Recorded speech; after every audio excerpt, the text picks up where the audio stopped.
Asseyez-vous. T'es nouvelle par ici? Ouais. Moi je m'appelle Jonas, je suis nouveau aussi. Enchanté. C'est une accumulation. Sacrément bon niveau. T'arrives quoi, toi? Aucune chance. Comment ça, aucune chance? T'as pas remarqué qu'il avait l'air plus intéressé par l'autre meuf à côté plutôt que ta grande gueule? La planche à pain, là? T'es sérieuse? J'ai rien à craindre face à elle. Et Paris? Paris quoi? T'as 2 semaines pour sortir avec lui. Bon, Paris tenu. Moi, je te dis qu'en une semaine, c'est fait. J'ai parlé à Lisa hier. Elle a besoin de nos services. Mais depuis quand on rend des services?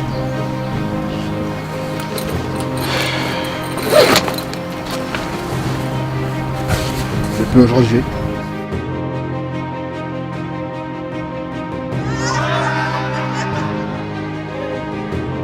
On va mettre la nouvelle hors jeu.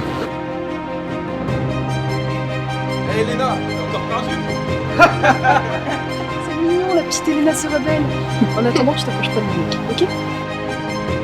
C'est un jeu. C'est un jeu. C'est soit tu écrases, soit tu te fais écraser. Il faut choisir ton camp. J'ai jamais voulu jouer. J'ai jamais rien demandé à personne. J'en veux pas de votre jeu.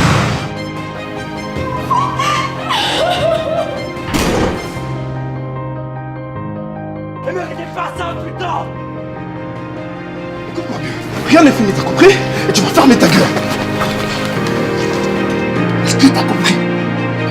Ça recommence maman. Ça recommence comme avant.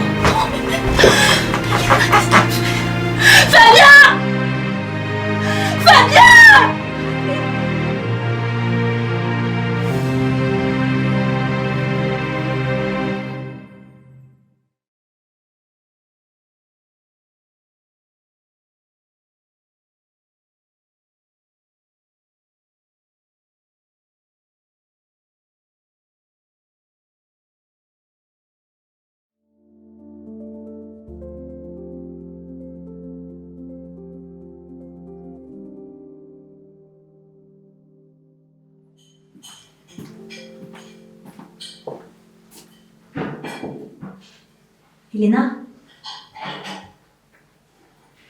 t'as besoin d'aide pour tes devoirs? Elena, je vais rentrer.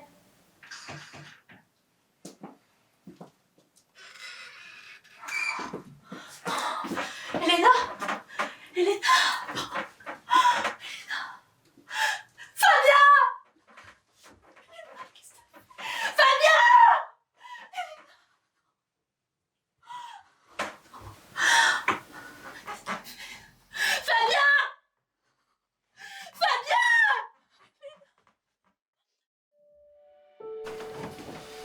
Asseyez-vous.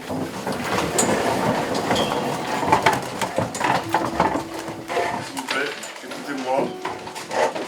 Le professeur étant en réunion à l'extérieur, m'a chargé de vous annoncer une nouvelle. Votre camarade Elena est en ce moment à l'hôpital. Elle a tenté de mettre fin à ses jours. Elle est très bien suivie par l'équipe médicale. Ses jours ne sont pas en danger. Nous sommes tous sous le choc, mais il va falloir continuer les cours. On reste ensemble dans cette épreuve, on garde espoir. Espoir. Putain. Vous venez là avec vos grands Jonas, frères là, s'il c'est vous con, plaît. à nous dire que c'est notre faute. Jonas, laissez-moi finir. C'est pas de la vôtre peut-être? Silence. Putain, regardez-vous. Vous auriez pu ouvrir votre gueule, faire quelque chose. Dites-vous, est-ce que j'aurais pu l'aider cette fille? Bien sûr que oui, mais on a tous rien fait. Elle est à l'hôpital et nous on est là, on vit notre vie, on pense à elle. C'était avant qu'on aurait dû penser à elle. On l'a détruite cette meuf. Je l'ai abandonnée. Vous avez rien fait. Vous avez rien fait. Vous l'avez insultée, touchée, raconté des ragots. Sauf l'aider. On aurait tous pu l'aider. Ça aurait pu finir autrement. Jonas, rasseyez-vous. Non! C'est bon, c'est fini! Si vous croyez que je vais fermer ma gueule, mais alors là, Jonas, personne ne ferme sa gueule. Jonas, vous restez en classe. Jonas. Jonas.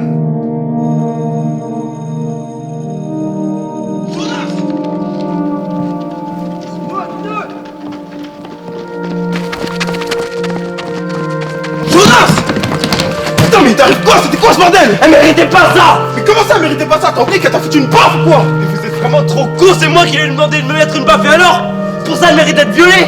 Vous êtes pas des chiens, mais pourtant vous la traitez comme une chienne! C'est un être humain, bordel! Et vous croyez que c'est terminé, mais pas du tout! Écoute-moi bien, c'est terminé. Et tu vas fermer ta gueule, t'as compris? T'as compris? T'as fermé ta gueule!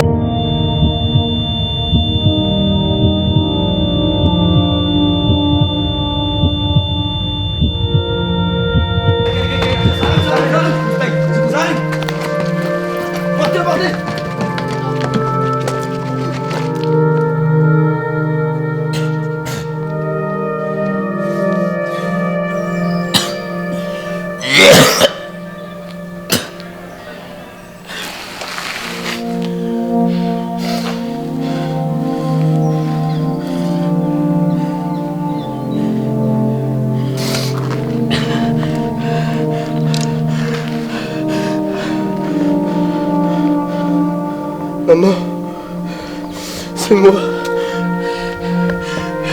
Je suis désolé. Je suis vraiment désolé, je te jure. J'ai tout essayé, mais ça recommence, tout recommence. J'ai tout essayé, putain. J'ai tout essayé. Et maintenant, Elena, elle va mourir. Tout est de ma faute. J'ai encore oublié la putain de pièce de ce puzzle de merde. Maintenant, Elena, elle est morte. Elena, elle est morte.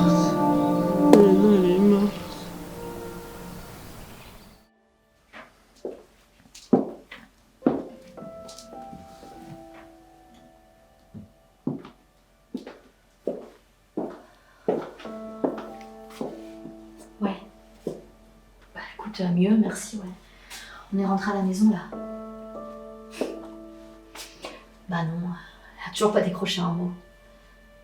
Bah oui, mais qu'est-ce que tu veux que je te dise? On a peur d'être maladroit. Oui, c'est prévu, on va avoir une conversation. Bon, je te rappelle demain, d'accord?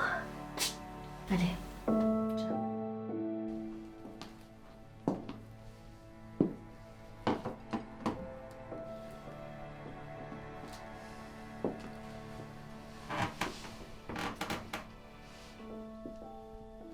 T'as décidé de toujours rien dire? Constance. Mais moi je veux savoir, je veux comprendre ma fille, je veux savoir pourquoi. Mais moi aussi je veux savoir. C'est pas en l'engueulant que ça va aider. Elena, faut que tu nous laisses comprendre ce qui s'est arrivé, hein? Si tu veux qu'on t'aide. Coco. J'ai eu des problèmes à l'école. Des problèmes, c'est-à-dire Ma chère Elena, j'espère que quand tu liras cette lettre, tu auras réussi à te détacher de toutes les émotions qui t'envahissent en ce moment. La colère, la culpabilité, le chagrin, et d'autres qui restent encore incompréhensibles, mais bien présentes. Je suis suivie par des spécialistes, des psychologues qui tentent de m'encourager et de me donner les clés pour avancer. D'ailleurs, cette lettre est une de leurs idées. On m'a demandé de m'adresser une lettre que je leur relirai dans quelques années. J'ai peur. Je ne me le cache pas. Je me demande si j'arriverai à passer outre ça. Ça me semble si difficile, même irréalisable parfois. J'ai passé des semaines et des semaines à remettre en question le moindre de mes mouvements, le moindre de mes mots, me demandant qu'est-ce que j'avais bien pu faire pour mériter toutes ces insultes, tous ces coups. Qu'est-ce qui leur aurait fait croire que j'avais envie d'eux et de leurs mains sur mon corps. Je me suis condamnée dans mes propres souffrances. J'ai cru être responsable qui surgissait. Et pendant longtemps, j'ai pensé que j'étais responsable de leurs actes. Ce fameux soir où tu avais l'impression que rien ne pouvait changer. Ce soir où tu as décidé de t'ôter la vie. Tu as pris une décision qui te semblait être la seule. Une décision inévitable. Avec de la chance, je m'en rends compte maintenant, mon acte a failli. Je m'en veux parfois d'avoir pensé à ça, de m'être dit que ma vie avait si peu d'importance face au regard de ces gens. Beaucoup de gens se demandent sûrement pourquoi je n'ai pas réussi à en parler, à ma famille notamment. Mais j'étais dans une période où tout me semblait négatif. Et la seule chose qui avait de l'importance à mes yeux, c'était de ne pas les impacter avec cette négativité. Ce qui était finalement tout le contraire lorsque je suis passée à l'acte.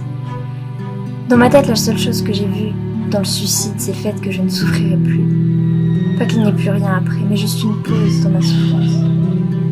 Pour moi, le silence était ma seule option. Mais j'ai réussi peu à peu à me détacher de ça. J'ai mis beaucoup de temps, mais j'ai réussi à en parler pour la première fois avec mes parents. Et j'ai compris, petit à petit, que moi seule avais le droit de regard sur ma vie. Lors d'une séance, le psychologue m'a dit « La souffrance est causée par les autres au moment où les choses arrivent. Elle dure un temps, certes, mais le seul lien entre ta souffrance passée et ta souffrance présente, c'est toi. » Lorsqu'il m'a dit ça, je n'avais qu'une seule envie.